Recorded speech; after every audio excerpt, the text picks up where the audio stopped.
नमस्कार दोस्तों। आज हम लेकर के आए एक बहुत बेहतरीन और जानी मानी किताब जिसका नाम है business of the 21st century और इसे लिखा है मशहूर किताब रिच डैड पुअर डैड के लेखक रॉबर्ट कियोसाकी ने। क्या आप उन लोगों में से हैं जो आर्थिक मंदी से जूझ रहे हैं? क्या आप भी खुद को मजबूर महसूस कर रहे हैं और ये नहीं जानते कि फाइनेंशियल तौर पर सिक्योर होने के लिए क्या करना चाहिए? क्या आप व्यावसायिक जगत में फैले भ्रष्टाचार पर क्रोधित हैं, वॉल स्ट्रीट और बड़े बैंक से नाराज हैं, या फिर आप खुद से नाराज हैं कि आपने समय रहते अपनी आर्थिक स्थिति की बागडोर क्यों नहीं थामी? अर्थव्यवस्था के बारे में शिकायतें करने से आपका आर्थिक भविष्य सुरक्षित नहीं होगा। यदि आप दौलत चाहते हैं तो आपको उसे बनाने की जरूरत है। आपको अपनी आमदनी के स्रोत को नियंत्रित करके अपने भविष्य की बागडोर अपने हाथों में लेने की जरूरत है, वो भी आज ही। और आप ये कैसे कर सकते हैं? इसकी जानकारी मिलेगी आपको इस ऑडियो बुक में। इस किताब में आपको मिलेंगे फाइनेंशियल फ्रीडम पाने के नियम और तरीके।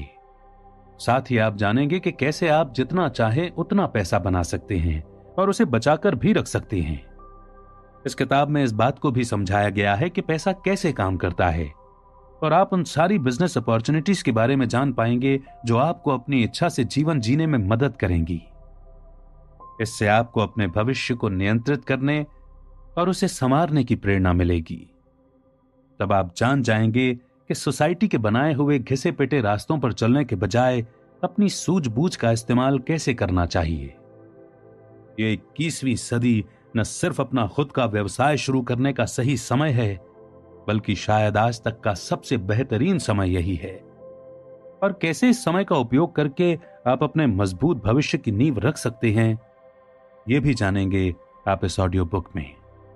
एक बार जब आप फाइनेंशियली सिक्योर होने के सारे सिद्धांत सीख जाएंगे तो उसके बाद आसानी से एक ऐसा मजबूत आधार बना पाएंगे जो आपको आपकी जिंदगी में वो सब कुछ देगा जो आप हमेशा से चाहते थे।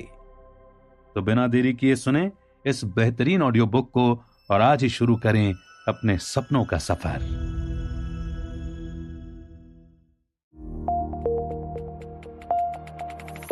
अर्थव्यवस्था की हालत खस्ता है और आपकी नौकरी संकट में है, बशर्त आपकी नौकरी अब भी बची हुई हो। जरा ठहरें। क्या आपको पता है, मैं ये बात बरसों से कह रहा हूं। जब मैंने ये कहा था तो ज्यादातर लोगों ने अनसुना कर दिया था। उनके कान तो तभी खुले जब इतना बड़ा विश्वव्यापी आर्थिक संकट धमक कर उनके सामने खड़ा हो गया। बहरहाल ये पुस्तक इस बारे में नहीं है कि हर चीज ठेले पर सवार होकर रसातल में क्यों और कैसी चली गई। ये तो इस बारे में है कि ये बहुत बुरी खबर बहुत अच्छी खबर में कैसे बदल सकती है, बशर्ते कि आपको इसका तरीका मालूम हो। व्यवसाय के बारे में मैंने 2 लोगों से सीखा। मेरे पिता, जो एक अति शिक्षित व उच्च पदस्थ सरकारी कर्मचारी थे, और मेरे सबसे अच्छे मित्र के पिता, जिन्होंने 8वें ग्रेड में पढ़ाई छोड़ दी थी तथा जो बाद में अपने दम पर करोड़पति बने थे। मेरे असल पिता जीवन भर आर्थिक समस्याओं से जूझते रहे और बरसों की कड़ी मेहनत के बावजूद अंतिम वक्त में उनके पास कुछ भी नहीं था। दूसरी ओर मेरे सबसे अच्छे मित्र के पिता अंततः हवाई के सबसे दौलतमंद लोगों में से एक बने। मैं इन दोनों को अपना गरीब डैडी और अमीर डैडी मानता था। मैं अपने असल डैडी से बहुत प्रेम करता था और उनका सम्मान भी। मैंने कसम खाई थी कि ज्यादा से ज्यादा लोगों की मदद करूंगा ताकि जीवन में मेरे डैडी को जो अपमान और असफलता झेलनी पड़ी वो बाकी लोगों को न झेलनी पड़े। घर से बाहर कदम रखने पर मुझे सभी तरह के अनुभव हुए। नौसेना में भर्ती होकर मैंने वियतनाम में हेलीकॉप्टर चालक के रूप में सेवाएं दी। मैंने जेरोक्स कॉर्पोरेशन में भी काम किया। शुरुआत में तो मैं उनका सबसे बुरा सेल्स पर्सन था, लेकिन 4 साल बाद जेरोक्स छोड़ते वक्त मैं उनका सर्वश्रेष्ठ सेल्स पर्सन बन चुका था। जेरोक्स को अलविदा कहने के बाद मैंने करोड़ों डॉलर की कई अंतरराष्ट्रीय कंपनियां खड़ी की और अंततः 47 वर्ष की उम्र में रिटायर हो गया ताकि अपना सपना पूरा कर सकूं, यानी दूसरों को यह सिखा सकूं कि घुट घुट कर औसत जीवन से संतुष्ट होने या समझौता करने के बजाय दौलत कैसे बनाई जाए और अपने सपनों का जीवन कैसे जिया जाए। अपने अनुभवों के आधार पर 1997 में मैंने एक छोटी सी पुस्तक लिखी। इसने कम से कम कुछ पाठकों के दिलो दिमाग पर तो असर जरूर डाला होगा।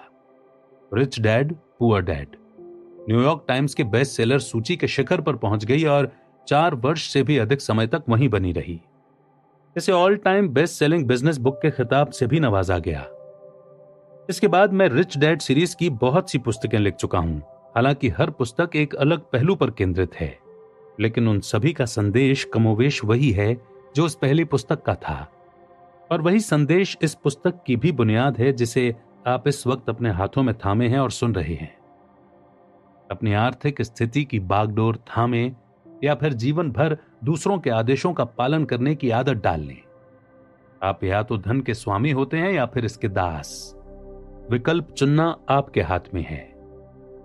मैं बहुत सौभाग्यशाली रहा हूं कि मुझे जीवन में ऐसे अनुभव और मार्गदर्शक मिले जिन्होंने मुझे सच्ची दौलत बनाने का तरीका सिखाया।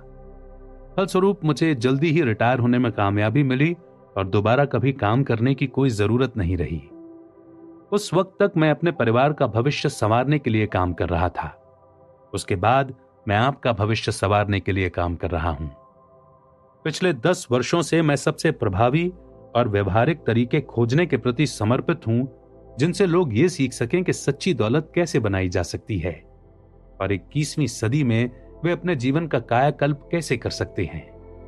रिच डैड सीरीज की पुस्तकों के जरिए मेरे साझेदारों और मैंने कई प्रकार के उद्यमों तथा निवेश के बारे में लिखा है, लेकिन गहन शोध के इन वर्षों के दौरान मुझे एक खास बिजनेस मॉडल नजर आया।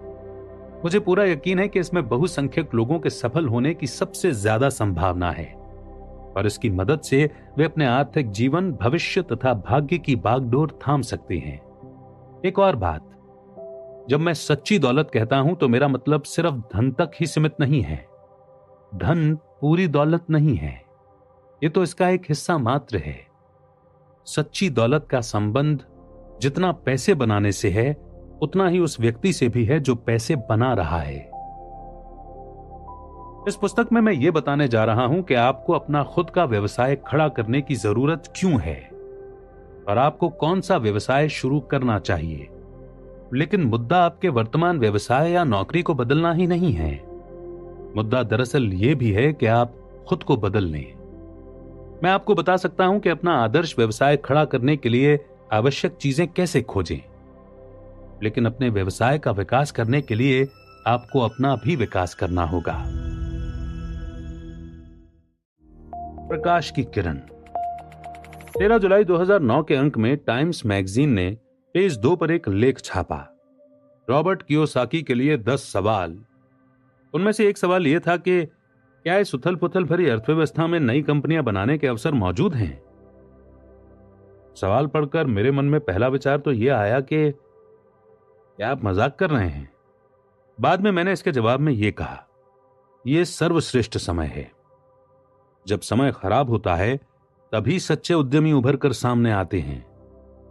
उद्यमी दरअसल इस बात की परवाह नहीं करते कि बाजार की हालत अच्छी है या खराब। वे तो बेहतर प्रोडक्ट्स और बेहतर प्रक्रियाएं उत्पन्न करते रहते हैं। इसलिए जब भी कोई कहता है कि अब तो अवसर कम हो गए, तो इसका कारण सिर्फ इतना है कि वे पराजित हो चुके हैं। अर्थव्यवस्था के बारे में आपको तमाम बुरी खबरें मालूम हैं। अच्छी खबर का इंतजार करें। देखिए, सच तो यह है कि इस मामले में बुरी खबर ही अच्छी खबर है। मैं आपसे वही कहूंगा जो मैंने टाइम मैगजीन में कहा था, अपना खुद का व्यवसाय शुरू करने के लिए मंदी का दौर ही सर्वश्रेष्ठ होता है। जब अर्थव्यवस्था धीमी होती है तो उद्यमिता सर्द रात में लकड़ी के अलाव की तरह धधकने लगती है। सवाल, माइक्रोसॉफ्ट और डिज्नी साम्राज्यों में इसके अलावा क्या समानता है कि वे दोनों ही अरबों डॉलर के बहुत सफल व्यवसाय हैं तथा बच्चा बच्चा उनका नाम जानता है। उत्तर, वे दोनों ही मंदी के दौर में शुरू हुए थे।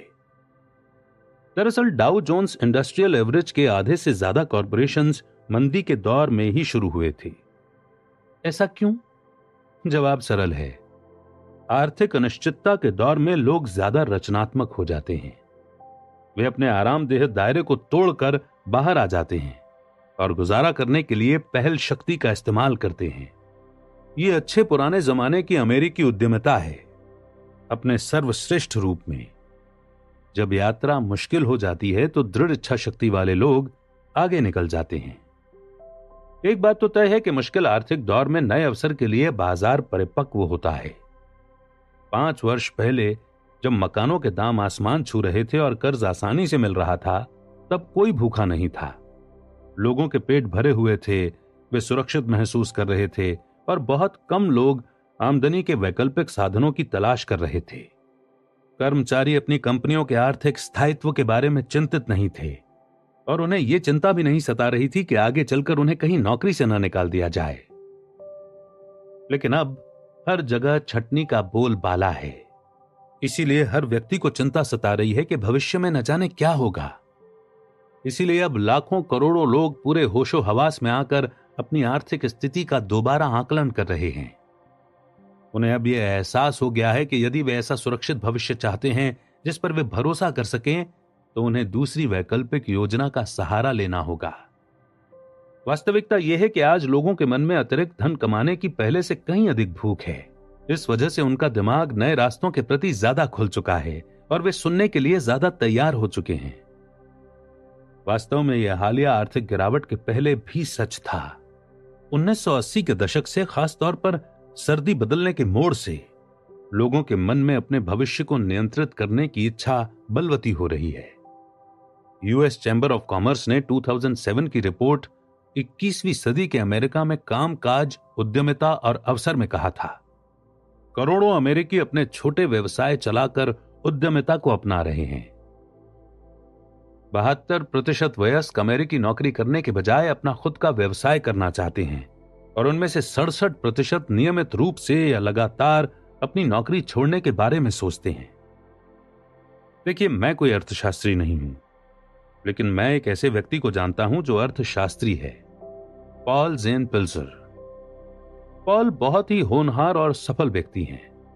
वे सिटी बैंक के सबसे युवा वाइस प्रेसिडेंट थे, लेकिन अपना स्वयं का व्यवसाय शुरू करने और करोड़ों डॉलर कमाने की खातिर उन्होंने बैंकिंग जगत को छोड़ दिया। उन्होंने कई न्यूयॉर्क टाइम्स बेस्ट सेलर्स लिखी हैं। यही नहीं, बचत और कर्ज का संकट गहराने के पहले ही उन्होंने इसकी भविष्यवाणी कर दी थी। इसके अलावा उन्होंने 2 राष्ट्रपतियों के कार्यकाल में आर्थिक सलाहकार की भूमिका भी निभाई है। वे ऐसे शख्स हैं जिनकी बात सुनने लायक होती है। पॉल का कहना है कि करियर संबंधी सांस्कृतिक मूल्यों में आजकल 180 डिग्री का पूर्ण परिवर्तन होने लगा है और पारंपरिक कंपनी का कर्मचारी तंत्र अब उद्यमी मार्ग के सामने घुटने टेक रहा है। पॉल कहते हैं कि 20वीं सदी के उत्तरार्ध में पारंपरिक बुद्धिमत्ता यह थी कि स्कूल जाओ, अच्छी शिक्षा हासिल करो और किसी बड़ी कंपनी में नौकरी करो। अपना व्यवसाय शुरू करने के विचार को प्रायः खतरनाक माना जाता था, शायद प्रशंसनीय लेकिन जोखिम भरा, और शायद थोड़ा पागलपन भरा भी। आज स्थिति पूरी तरह बदल चुकी है। पॉल सही कहते हैं। मैंने जिस US chamber of commerce report का जिक्र किया है, वो एक गैलप पोल के निष्कर्ष की ओर भी संकेत करती है, जिसमें बताया गया है कि 61% अमेरिकी अपने बॉस खुद बनना चाहते हैं। फ्रेस्नो रिसर्च फर्म डिसाइफर के एक अन्य सर्वेक्षण में यह पाया गया कि 72% वयस्क अमेरिकी नौकरी करने के बजाय अपना खुद का व्यवसाय शुरू करना चाहते हैं और उनमें से 67% नियमित रूप से या लगातार अपनी नौकरी छोड़ने के बारे में सोचते हैं। देखिए, ये केवल आजीविका कमाने के बारे में नहीं है, ये तो हमारे जीवन की गुणवत्ता के बारे में भी है कि हम कैसे जी रहे हैं। लोग अब जाग चुके हैं। अब वे अपने जीवन पर अधिक नियंत्रण चाहते हैं। वे अपने परिवार से ज्यादा जुड़ना चाहते हैं, अपने समय के मालिक खुद बनना चाहते हैं, ऑफिस के बजाय घर पर रहकर काम काज करना चाहते हैं, अपनी तकदीर की इबारत खुद लिखना चाहते हैं। डिसाइफर के अध्ययन में 84% लोगों ने कहा था कि यदि वे खुद अपने व्यवसाय के मालिक बन जाएं तो ज्यादा जोश से काम करेंगे। उन्होंने अपना काम खुद करने की इच्छा का सबसे बड़ा कारण क्या बताया? अपने कामकाजी जीवन के बारे में अधिक जोशीला बनना। दरअसल हो यह रहा है कि नौकरी की सुरक्षा का 20वीं सदी का मिथक हमारी आंखों के सामने धराशायी हो रहा है, जिसमें यह वादा किया जाता था कि किसी दूसरे के लिए नौकरी करना ही दीर्घकालीन, सुखद और संतुष्टिदायक जीवन का मार्ग है। रोजगार का मिथक। परिस्थितियां अधिकांश लोगों के दिमाग में कई मिथ्याएं डाल देती हैं, जिस वजह से हम रोजगार को सामान्य मानने लगते हैं। लेकिन ऐतिहासिक दृष्टि से यह सामान्य नहीं है। दरअसल कर्मचारी बनने की पूरी अवधारणा कुछ समय ही पुरानी है। कृषि युग में अधिकांश लोग उद्यमी थे। हाँ, वे राजा की जमीन पर काम करने वाले किसान जरूर थे, लेकिन राजा के कर्मचारी नहीं थे। राजा उन्हें तनख्वाह नहीं देता था। वास्तव में होता इसका उल्टा था। किसान राजा की जमीन का उपयोग करने के बदले उसे कर देते थे। ये किसान दरअसल छोटे व्यवसाय के उद्यमी रूप में अपनी आजीविका कमाते थे। वे कसाई का काम करते थे, बेकरी चलाते थे और मोमबत्तियां बनाते थे। उनका व्यवसाय पुश्तैनी था और उनकी संतानें भी बाद में वही काम करने लगती थी। पेशे से परिवार की पहचान कुल नामों या सरनेमों के जरिए आज तक चली आ रही है। स्मिथ गांव के लोहार का सरनेम था। बेकर बेकरी मालिकों का सरनेम था। फार्मर केवल खेती पर निर्भर परिवारों का सरनेम था। टेलर दर्जियों का सरनेम था और कूपर पीपे बनाने वालों का सरनेम था। औद्योगिक युग में काम करने वाले एक नए समूह कर्मचारियों की मांग बढ़ने लगी। फलस्वरूप सरकार ने जनता को शिक्षित करने का काम संभाल लिया और प्रशिया के तंत्र को अपनाया। आगे चलकर संसार के अधिकांश पाश्चात्य शिक्षा तंत्र प्रशिया के इसी तंत्र के आधार पर बने। क्या आपने कभी सोचा है कि 65 वर्ष की उम्र में रिटायरमेंट का विचार कहां से आया? मैं आपको बताता हूं ये कहां से आया। प्रशिया के राष्ट्रपति ओट्टो वॉन बिस्मार्क ने 1889 में यह विचार दिया। वास्तव में बिस्मार्क की योजना 65 नहीं बल्कि 70 वर्ष की उम्र में शुरू होती थी, लेकिन उससे ज्यादा फर्क नहीं पड़ता। 65 वर्ष की उम्र के बाद बूढ़े लोगों को पेंशन की गारंटी देने में बिस्मार्क की सरकार को ज्यादा आर्थिक जोखिम नहीं था। उस वक्त प्रशिया के नागरिक की औसत आयु लगभग 45 वर्ष ही थी। आज बहुत से लोग 80-90 वर्ष की उम्र के बाद भी इतनी अच्छी तरह जी रहे हैं कि इस वादे से संघीय सरकार अगली पीढ़ी में ही दिवालिया हो सकती है। जब आप प्रशिया की शिक्षा नीति के बुनियादी दर्शन पर शोध करते हैं तो आप पाएंगे कि इसका उद्देश्य एक ऐसे सैनिक तथा कर्मचारी तैयार करना था जो हर आदेश का पालन करें और उनसे जो भी काम करने को कहा जाए वो बिना सोचे समझे चुपचाप कर दें। प्रशिया के तंत्र का लक्ष्य था बड़ी संख्या में कर्मचारियों का उत्पादन। 60 और 70 के दशक में अमेरिका, आईबीएम जैसी कंपनियों ने आजीवन रोजगार को नौकरी की सुरक्षा का स्वर्णिम पैमाना बना दिया। लेकिन 1985 के बाद स्वयं आईबीएम भी इस पैमाने पर खरी नहीं उतर पाई। उसके बाद से ठोस और विश्वसनीय कंपनियों में आजीवन करियर बनाने की अवधारणा पूर्णतः धराशायी होती चली गई। जीएम की जैसी स्थिति है वैसी ही राष्ट्र की स्थिति है। इसके आधी सदी बाद हम देखते हैं कि जीएम की स्थिति ज्यादा अच्छी नहीं है। क्या इसका मतलब यह है कि अमेरिका का पतन भी तय है? नहीं, लेकिन एक चीज का पतन तय है, कंपनी की सुरक्षा के मिथक और 40 साल की पेंशन योजना का पतन। उद्यमिता का बुखार। मैं ये नहीं कह रहा हूं कि नौकरी करना बुरी चीज है। मैं सिर्फ ये कह रहा हूं कि यह आमदनी कमाने का केवल एक तरीका है और यह एक ऐसा तरीका है जो बहुत ज्यादा सीमित है। इस वक्त हो यह रहा है कि लोग अब जागने लगे हैं और ये बात समझने लगे हैं। इन लोगों को, जिनमें आप भी शामिल हैं, ये एहसास होने लगा है कि वे जीवन में वाकई जो चाहते हैं उसे पाने का एकमात्र तरीका उद्यमी बनने के मार्ग पर कदम रखना है।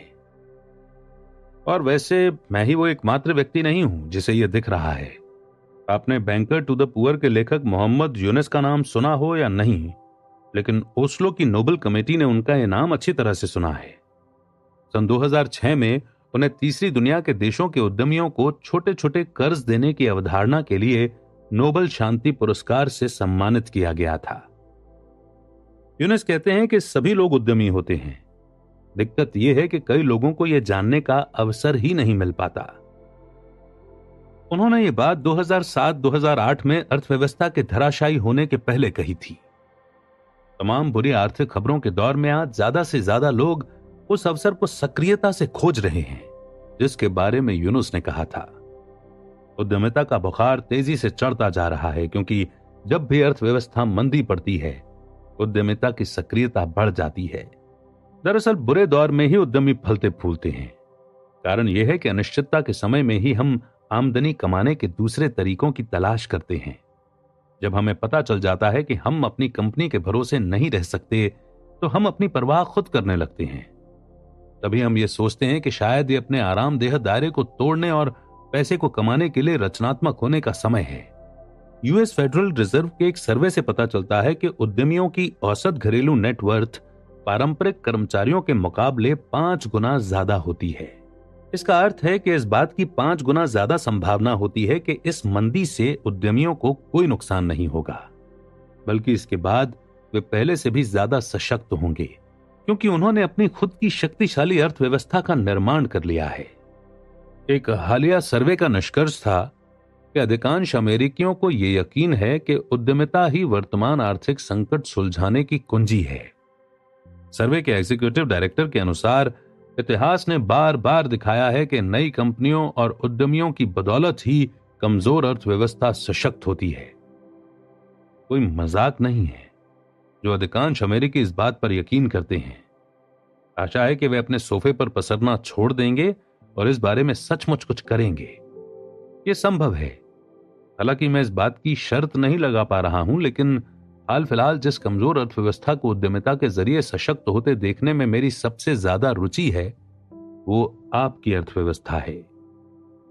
अधिकांश लोगों के लिए यह मुश्किल आर्थिक दौर हो सकता है, लेकिन कुछ उद्यमियों के लिए जिनका दिमाग इतना खुल चुका है कि वे उस बात को समझ सकते हैं जिसे मैं अगले कुछ अध्यायों में समझाने जा रहा हूं, यह आर्थिक संभावना से भरपूर दौर भी है। न सिर्फ यह खुद का व्यवसाय शुरू करने के लिए सही समय है, बल्कि वास्तव में इससे बेहतर समय कभी रहा ही नहीं है। जैसा मैंने कहा था कि जब यात्रा मुश्किल हो जाती है तो दृढ़ इच्छा शक्ति वाले लोग आगे निकल जाते हैं। अगर यह सच है और यह 100% सच है तो केवल 2 ही प्रश्न रह जाते हैं। पहला, क्या आप में दृढ़ इच्छा शक्ति है?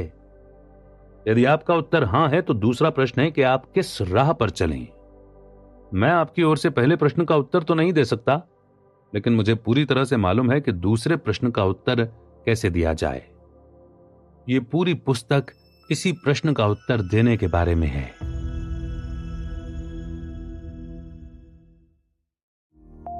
आप कहां रहते हैं?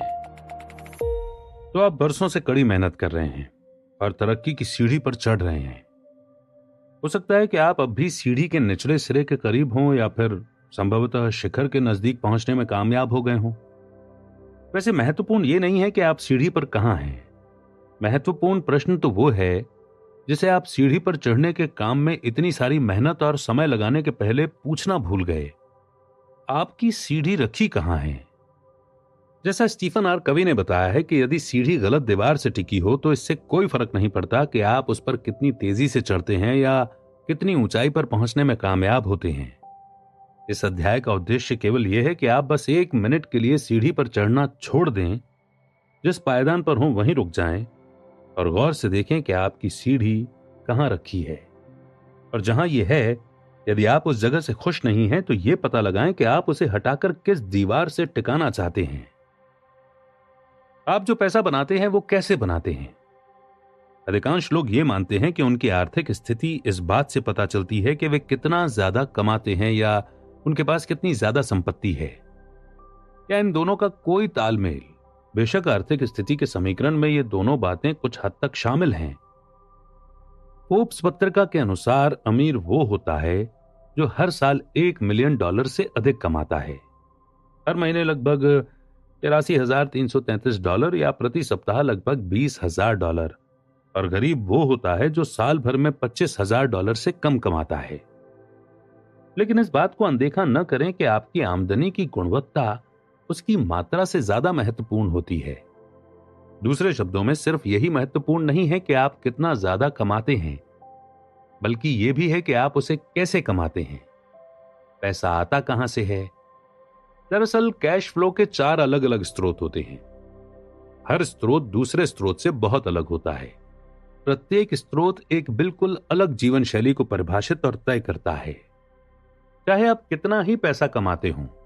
रिच डैड पुअर डैड प्रकाशित होने के बाद मैंने आमदनी के इन 4 भिन्न संसारों की व्याख्या करने के लिए एक पुस्तक लिखी थी।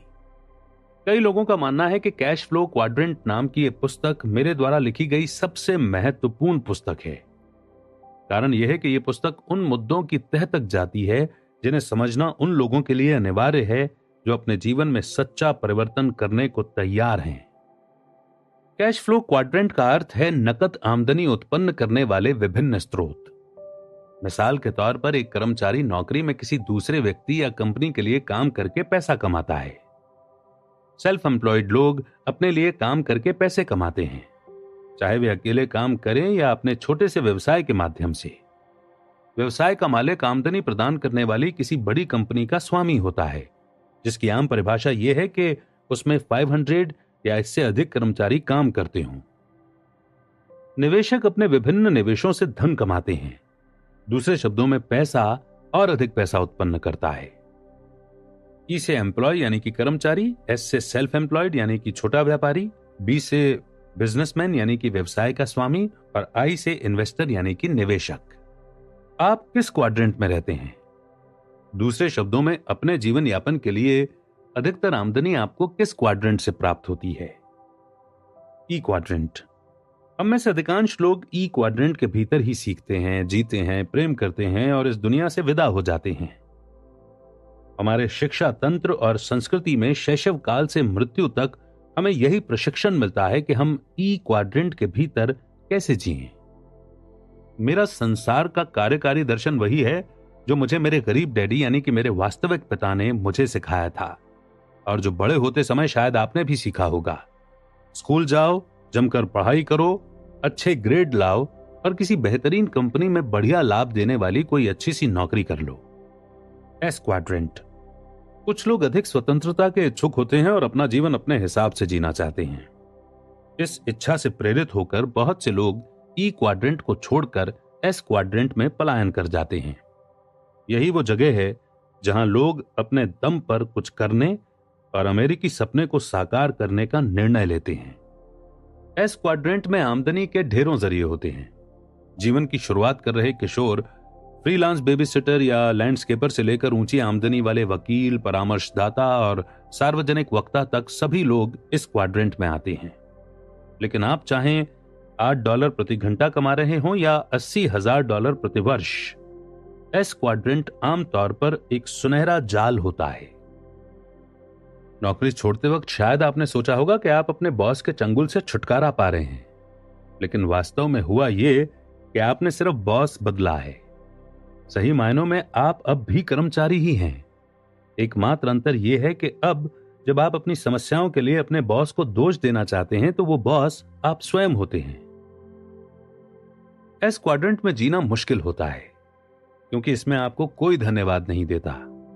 यहां हर कोई आपको छीलने की कोशिश करता है। सरकार आपको छीलती है, सप्ताह में 1 दिन की कमाई आपको कर में देनी पड़ती है, आपके कर्मचारी आपको छीलते हैं, ग्राहक आपको चूना लगाने की कोशिश करते हैं और आपका परिवार आपकी आलोचना करता है क्योंकि आप काम से कभी छुट्टी ही नहीं लेते हैं। आप ले भी कैसे सकते हैं?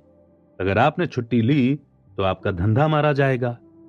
आपके पास जरा भी खाली समय नहीं होता क्योंकि अगर आप खाली बैठे तो व्यवसाय में आमदनी नहीं होगी। सच्चे मायनों में एस का अर्थ होता है गुलामी। वास्तव में आप अपने व्यवसाय के मालिक नहीं हैं, आपका व्यवसाय आपका मालिक है। B quadrant.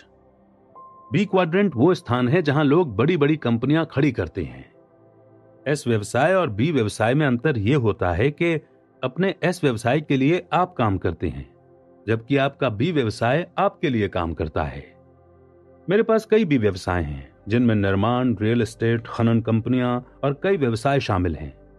जो लोग बी क्वाड्रेंट में जीते और काम करते हैं उन पर मंदी का खास असर नहीं होता क्योंकि अपनी आमदनी के स्रोत पर उनका पूरा नियंत्रण होता है। आई क्वाड्रेंट। ये रॉकेट विज्ञान नहीं है। मेरे अमीर डैडी ने मोनोपोली खेल के जरिए मुझे आई क्वाड्रेंट में जीना सिखाया था और हम सभी जानते हैं कि यह कैसे काम करता है। चाहे हरे मकान, एक लाल होटल, 4 हरे मकान, 1 लाल होटल। अब जरा मुझे यह स्पष्ट करने दें कि इन क्वाड्रेंट्स को समझना इतना महत्वपूर्ण क्यों है। आपने कितनी बार देखा है कि कोई व्यक्ति अपनी नौकरी के बारे में शिकायत करता है, फिर वो नौकरी बदल देता है, लेकिन कुछ साल बाद आपको दोबारा वही पुरानी शिकायतें सुनने को मिलती हैं। मैं काफी समय से कड़ी मेहनत कर रहा हूं लेकिन मैं आगे ही नहीं बढ़ पा रहा हूं। जब भी मेरी तनख्वाह बढ़ती है हर बार और खर्च बढ़ जाने के कारण यह बराबर हो जाती है। मैं ये चीज करना चाहूंगा, लेकिन जीवन के इस दौर में दोबारा कॉलेज जाकर कोई नया पेशा नहीं सीख सकता। ये नौकरी घटिया है, मेरा बॉस घटिया है, जीवन घटिया है। ये और इन जैसी दर्जनों अन्य बातें बताती हैं कि व्यक्ति फंसा हुआ है। वैसे दरअसल वो किसी खास नौकरी में नहीं, बल्कि एक खास क्वाड्रेंट के चंगुल में फंसा हुआ है। समस्या यह होती है कि ज्यादातर मौकों पर जब लोग अपने जीवन में सचमुच कोई परिवर्तन करते हैं तो वे बस अपनी नौकरी बदलते हैं, जबकि उन्हें क्वाड्रेंट बदलना चाहिए था। अधिकांश लोग या तो ई या फिर एस क्वाड्रेंट में ही रहते हैं। हम यहीं पर बड़े होते हैं और जीने का प्रशिक्षण प्राप्त करते हैं। हमें बताया जाता है कि अच्छे ग्रेड लाओ ताकि तुम्हें कोई अच्छी नौकरी मिल जाए, लेकिन आपके ग्रेड से बी क्वाड्रेंट में कोई फर्क नहीं पड़ता। आपका बैंकर आपका रिपोर्ट कार्ड नहीं देखना चाहता है, वो तो आपका फाइनेंशियल स्टेटमेंट देखना चाहता है। नौकरी के इन पुराने तंत्रों को तोड़ना और अपनी खुद की आमदनी के नए स्रोत उत्पन्न करना बहुत जरूरी है, क्योंकि इसके बाद ही आप आर्थिक तूफान से मुकाबला करने की सर्वश्रेष्ठ स्थिति में आते हैं।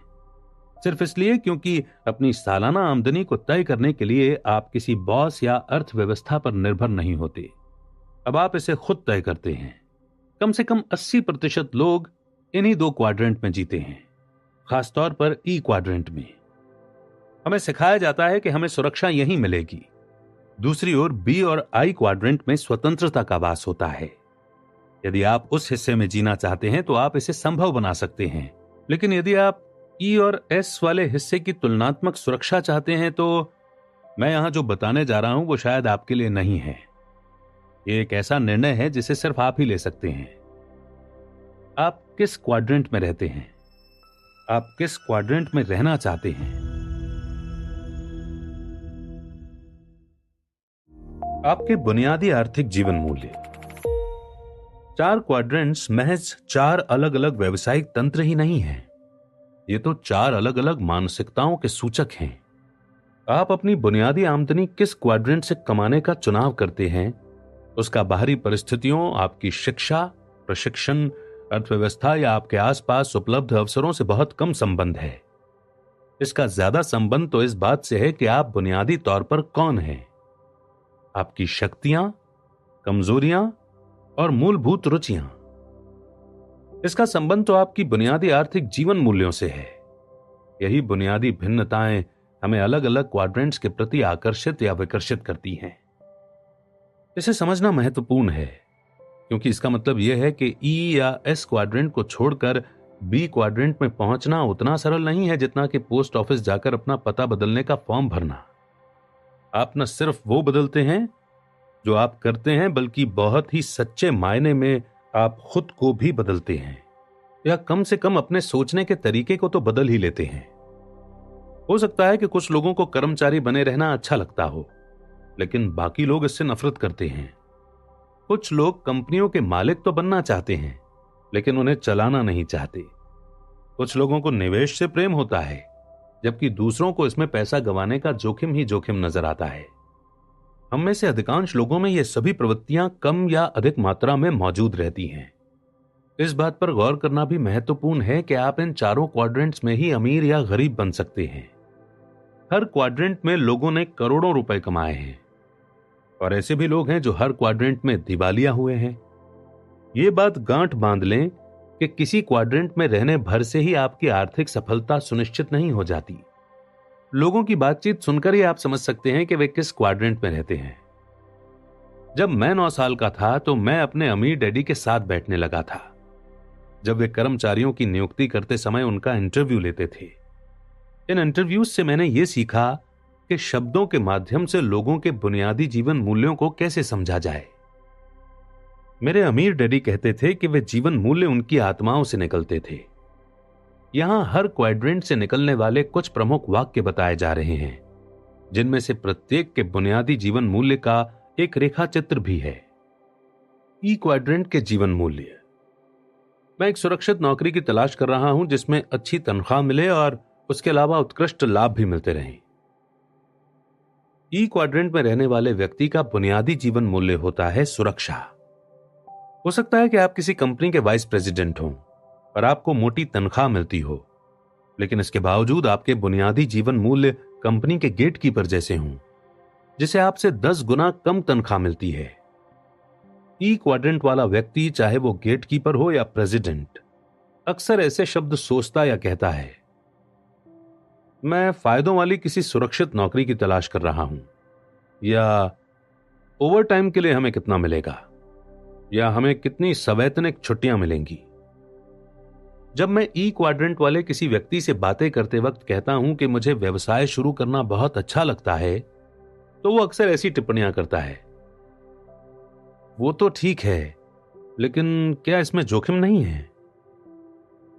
हम सभी जीवन को अपने बुनियादी जीवन मूल्यों के चश्मे से देखते हैं। मुझे जो चीज रोमांचक लगती है, हो सकता है कि वो किसी दूसरे को डरावनी लगे। इसीलिए ई और एस क्वाड्रेंट के लोगों के साथ रहते वक्त मैं आमतौर पर मौसम, खेल या टेलीविजन कार्यक्रमों के बारे में ही बातचीत करता हूं। एस क्वाड्रेंट के जीवन मूल्य। अगर आप कोई काम सही चाहते हैं तो उसे खुद करें। एस क्वाड्रेंट के लोगों का बुनियादी जीवन मूल्य होता है स्वतंत्रता। वे अपना मनपसंद काम करने की स्वतंत्रता चाहते हैं। जब कोई व्यक्ति कहता है कि मैं नौकरी छोड़कर अपना खुद का काम धंधा शुरू करने जा रहा हूं, तो समझ लीजिए कि वो ई क्वाड्रेंट से एस क्वाड्रेंट की ओर कदम बढ़ा रहा है। एस क्वाड्रेंट में छोटे व्यापारी, किराना दुकानों के मालिक, विशेषज्ञ और परामर्शदाता आते हैं। मिसाल के तौर पर मेरा एक मित्र अमीरों के घरों में बड़े स्क्रीन वाले टेलीविजन, फोन सिस्टम और सिक्योरिटी सिस्टम लगाता है। अपनी मदद के लिए उसने 3 कर्मचारी रख लिए हैं और वो सिर्फ इन 3 लोगों का बॉस बनकर ही खुश है। वो पक्का और मेहनती एस है। रियल एस्टेट एजेंट्स, बीमा ब्रोकर्स आदि कमीशन पर काम करने वाले सेल्स पीपल्स भी एस क्वाड्रेंट में ही आते हैं। एस क्वाड्रेंट में पेशेवर लोग भी भरे पड़े हैं, जैसे डॉक्टर, वकील और अकाउंटेंट्स, जो किसी बड़ी चिकित्सकीय, कानूनी या अकाउंटिंग कंपनी में न करते हों। एस क्वाड्रेंट में रहने वाले लोग अक्सर अपने दिमाग या हाथों के काम पर बहुत गर्व करते हैं। यदि उनका कोई सूत्र वाक्य होता है तो वो ऐसा होता है, कोई भी इसे मुझसे बेहतर तरीके से नहीं करता है, या फिर ये होता है, मेरा तरीका ही सबसे सही है। बहरहाल, स्वतंत्रता के मुखौटे के पीछे आपको प्रायः यह दिखेगा कि व्यवसाय के प्रति उस व्यक्ति की नीति में विश्वास का अभाव है। उसकी यही नीति जीवन के प्रति भी होती है, क्योंकि हम जिस प्रकार अपने व्यवसाय को देखते हैं, उसी से पता चलता है कि हम हर चीज को किस प्रकार देखते हैं। एस क्वाड्रेंट के व्यक्ति को प्रायः कमीशन मिलता है या फिर किसी काम में लगे समय के आधार पर भुगतान मिलता है। मिसाल के तौर पर इस क्वाड्रेंट का व्यक्ति इस प्रकार के शब्द कह सकता है, मेरा कमीशन कुल खरीदी के भाव का 6% है, या मेरी फीस $100 प्रति घंटा है, या लागत के अलावा मैं 10% फीस लेता हूं। जब भी मैं ई या एस क्वाड्रेंट के किसी व्यक्ति से मिलता हूं जिसे बी क्वाड्रेंट में रूपांतरण करने में मुश्किल आ रही होती है, तो मुझे आमतौर पर ऐसा व्यक्ति दिखता है जिसकी तकनीकी या प्रबंधन योग्यताएं तो बेहतरीन हैं, लेकिन उसमें नेतृत्व की योग्यता का बहुत अभाव है। मेरे अमीर डैडी कहा करते थे, यदि आप किसी टीम के लीडर हैं और साथ ही टीम के सबसे स्मार्ट व्यक्ति भी हैं, तो आपकी टीम संकट में है। एस क्वाड्रेंट वाले लोग प्रायः टीमों के साथ ज्यादा अच्छा काम नहीं कर पाते। उनमें थोड़े अहम की समस्या भी हो सकती है। एस से बी क्वाड्रेंट में छलांग लगाने के लिए आपको तकनीकी नहीं बल्कि नेतृत्व योग्यताओं में ऊंची छलांग लगाने की जरूरत होती है। जैसा मैं पहले भी कई बार कह चुका हूं कि असली दुनिया में ए ग्रेड वाले विद्यार्थी प्रायः सी ग्रेड वाले विद्यार्थियों के लिए काम करते हैं और बी ग्रेड वाले विद्यार्थी सरकार के लिए काम करते हैं। यदि आपने कभी खुद को यह कहते सुना हो कि अगर आप कोई काम सही चाहते हैं तो उसे खुद करें, या आप खुद ऐसा सोचते हो, तो शायद ये अच्छा समय है कि आप इस जीवन दर्शन का गौर से अवलोकन करें। बी क्वाड्रेंट के जीवन मूल्य। अपनी टीम में शामिल करने के लिए मैं सर्वश्रेष्ठ लोगों की तलाश कर रहा हूं। बी क्वाड्रेंट के लोगों का बुनियादी जीवन मूल्य होता है दौलत बनाना। जो लोग शून्य से शुरुआत करके बेहतरीन बी क्वाड्रेंट व्यवसाय बनाते हैं, वे अक्सर प्रबल उद्देश्य वाले होते हैं। वे बेहतरीन टीम तथा उत्कृष्ट टीम वर्क को महत्व देते हैं। वह अधिकाधिक लोगों की सेवा करना चाहते हैं या उनके साथ काम करना चाहते हैं। एस क्वाड्रेंट वाला व्यक्ति अपने क्षेत्र में सर्वश्रेष्ठ बनना चाहता है, जबकि बी क्वाड्रेंट वाला व्यक्ति ऐसे लोगों को अपनी टीम में रखना चाहता है जो उनके क्षेत्रों में सर्वश्रेष्ठ हों। हेनरी फोर्ड खुद को अपने से ज्यादा स्मार्ट लोगों से घेरे रखते थे। प्रायः एस क्वाड्रेंट वाला व्यवसायी कमरे में मौजूद सबसे स्मार्ट या योग्य व्यक्ति होता है, लेकिन यह बी क्वाड्रेंट वाले व्यवसायी के मामले में सच नहीं होता। जब आप बी क्वाड्रेंट के किसी व्यवसाय के मालिक होते हैं तो आपको अक्सर अपने से ज्यादा चतुर, अनुभवी और सक्षम लोगों से व्यवहार करना पड़ता है।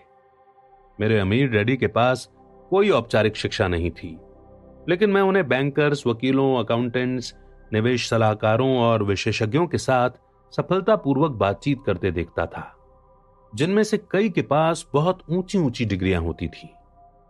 अपने विभिन्न व्यवसायों के लिए पूंजी जुटाते वक्त उन्हें अक्सर ऐसे लोगों से संपर्क करना पड़ता था जो उनसे कहीं ज्यादा अमीर होते थे। यदि वे इस सूत्र वाक्य के अनुसार जीते, अगर आप कोई काम सही चाहते हैं तो उसे खुद से करें, तो वे अंततः पूरी तरह असफल हो जाते। जब आमदनी की बात आती है तो सच्चा बी क्वाड्रेंट वाला व्यक्ति बीसा साबित होता है। वो अपना व्यवसाय छोड़कर कहीं चला भी जाए तो भी उसे आमदनी होती रहेगी। दूसरी ओर यदि एस क्वाड्रेंट का कोई व्यक्ति काम करना छोड़ दे तो अधिकांश मामलों में उसकी आमदनी भी रुक जाएगी।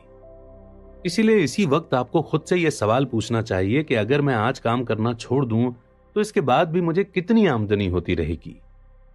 यदि आपकी आमदनी 6 महीने या उससे कम वक्त में खत्म हो जाती है तो इस बात की संभावना है कि आप ई या एस क्वाड्रेंट में रह रहे हैं। बी या आई क्वाड्रेंट वाला व्यक्ति बरसों तक काम न करे तो भी उसे पैसा मिलता रहेगा।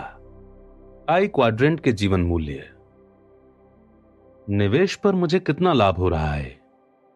आई क्वाड्रेंट के लोग जिस चीज को सबसे ज्यादा महत्व देते हैं वो है आर्थिक स्वतंत्रता। निवेशक को यह विचार पसंद होता है कि उसके बजाय उसका पैसा मेहनत करे। निवेशक कई चीजों में निवेश करते हैं। वे सोने के सिक्कों, जमीन जायदाद, कंपनियों या स्टॉक्स, बॉन्ड्स या म्यूचुअल फंड जैसी कागजी संपत्तियों में निवेश कर सकते हैं। यदि आपकी आमदनी व्यक्तिगत निवेश ज्ञान के बजाय कंपनी या सरकार की पेंशन योजना से होती है तो ये ई क्वाड्रेंट की आमदनी है। दूसरे शब्दों में आपकी बरसों की सेवा के बदले आपका बॉस या कंपनी आपको अब भी भुगतान कर रही है। आई क्वाड्रेंट का निवेशक इस प्रकार की बातें कह सकता है, मुझे अपनी संपत्तियों पर 20% का लाभ हो रहा है, या कंपनी के आर्थिक ब्यौरे दें, या फिर जायदाद पर कितना मेंटेनेंस बाकी है। अलग अलग क्वाड्रेंट, अलग अलग निवेशक। आज के संसार में हम सभी को निवेशक बनना चाहिए। बहरहाल हमारी शिक्षा नीति हमें निवेश के बारे में ज्यादा कुछ नहीं सिखाती। मैं जानता हूं कि कुछ स्कूलों में शेयर चुनना सिखाया जाता है, लेकिन यह निवेश नहीं है, यह तो जुआ है। बरसों पहले अमीर डैडी ने मुझे बताया था कि ज्यादातर कर्मचारी म्यूचुअल फंड्स या बचत में निवेश करते हैं। उन्होंने यह भी कहा था कि यदि आप ई या एस या बी में से किसी एक क्वाड्रेंट में सफल हैं तो इसका मतलब यह नहीं है कि आप आई क्वाड्रेंट में भी सफल होंगे। डॉक्टर प्रायः सबसे बुरे निवेशक होते हैं। अमीर डैडी ने मुझे यह भी बताया कि अलग अलग क्वाड्रेंट वाले लोग अलग अलग तरीकों से निवेश करते हैं। मिसाल के तौर पर एस क्वाड्रेंट वाला व्यक्ति यह कह सकता है कि मैं रियल एस्टेट में निवेश नहीं करना चाहता क्योंकि मैं टॉयलेट ठीक करने का इच्छुक नहीं हूं।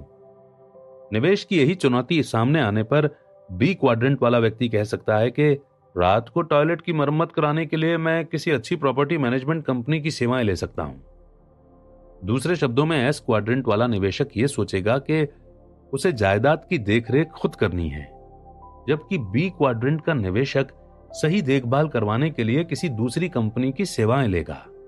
अलग अलग लोग, अलग अलग मानसिकताएं, अलग अलग क्वाड्रेंट्स, अलग अलग जीवन मूल्य। अब तक आपने शायद अंदाजा लगा लिया होगा कि मैं किस ओर जा रहा हूं। यह दरअसल एक बहुत आसान सी चीज से तय होता है। यदि आप अमीर बनना चाहते हैं तो आपको अपने रहने का स्थान बदलना होगा। इसके लिए आपको किसी नई नौकरी की जरूरत नहीं है, आपको तो एक नए पते की जरूरत है। यदि आप अपने जीवन और तकदीर पर नियंत्रण पाना चाहते हैं, यदि आप वास्तविक स्वतंत्रता यानी अपने मन चाहे निशाने लगाने, अपने परिवार के साथ और अकेले समय बिताने, अपने मनपसंद काम करने की स्वतंत्रता चाहते हैं, अगर आप वैसा जीवन, जोश भरा, रोमांचपूर्ण और संतुष्टि भरा जीवन जीना चाहते हैं जिसके लिए आपको इस पृथ्वी पर भेजा गया है, यानी संक्षेप में, अगर आप अमीर बनना चाहते हैं और अमीरों जैसा जीवन जीना चाहते हैं, तो अब समय आ गया है कि आप अपना बोरिया बिस्तर बांधकर किसी दूसरी जगह पर चले जाएं। अब समय आ गया है कि आप ई और एस क्वाड्रेंट से निकलकर बी और आई क्वाड्रेंट्स की ओर पहुंच जाएं। उद्यमी की मानसिकता।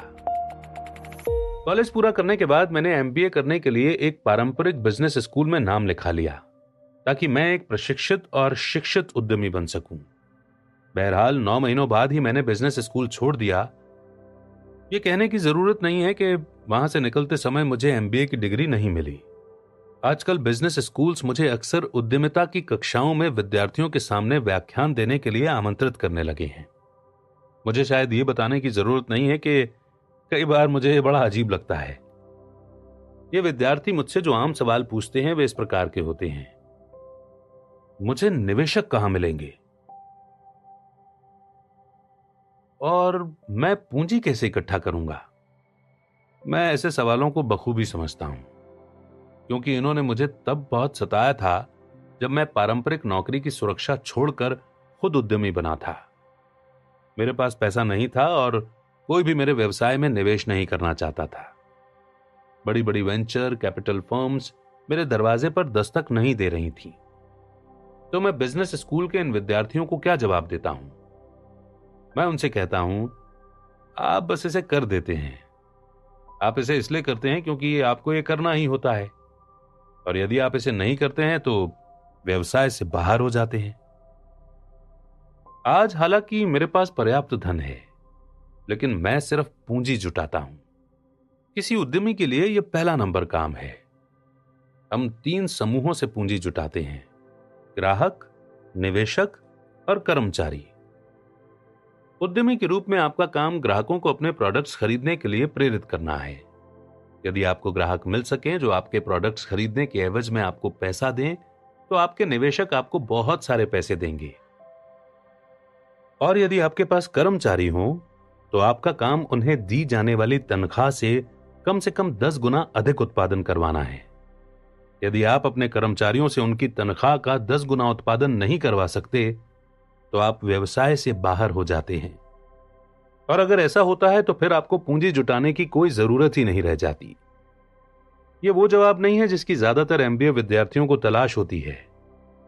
अधिकांश तो किसी जादुई फॉर्मूले, किसी गोपनीय नुस्खे या अमीर बनने की फटाफट व्यवसायिक योजना की तलाश करते हैं। मेरे इस जवाब की उम्मीद तो शायद उनके शिक्षकों को भी नहीं होती, क्योंकि जब मैं ये बात बोलता हूं तो वे कसमसा रहे होते हैं। क्यों? क्योंकि भले ही वे उद्यमिता सिखाते हैं, लेकिन उनमें से अधिकांश खुद उद्यमी नहीं होते। उनके पास तो स्थायी तनख्वाह वाली नौकरी होती है और वे लंबे समय तक वहीं काम करने की उम्मीद करते हैं। मेरा मूल मुद्दा यह नहीं है कि हर व्यवसाय में आपको पूंजी जुटानी पड़ती है।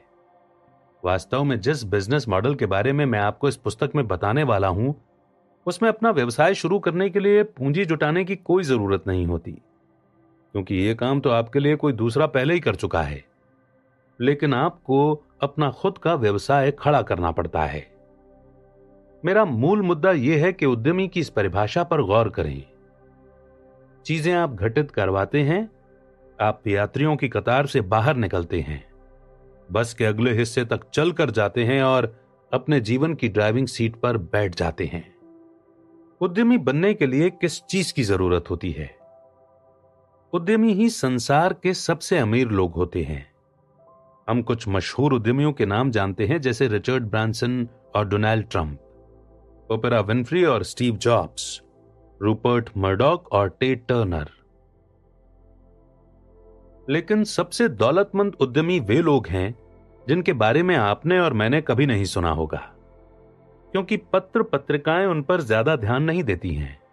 वे शांति से अपना अमीर जीवन जीते रहते हैं। मैंने अक्सर लोगों को बहस करते सुना है कि उद्यमी पैदा होते हैं या उन्हें बनाया जा सकता है।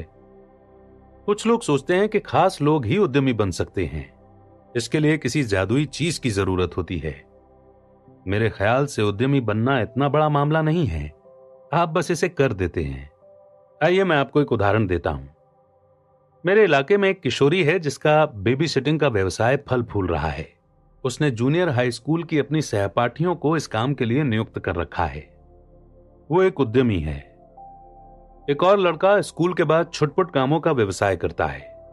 वो एक उद्यमी है। अधिकांश बच्चों के मन में डर नहीं होता, जबकि अधिकांश वयस्कों के मन में डर के सिवाय कुछ नहीं होता।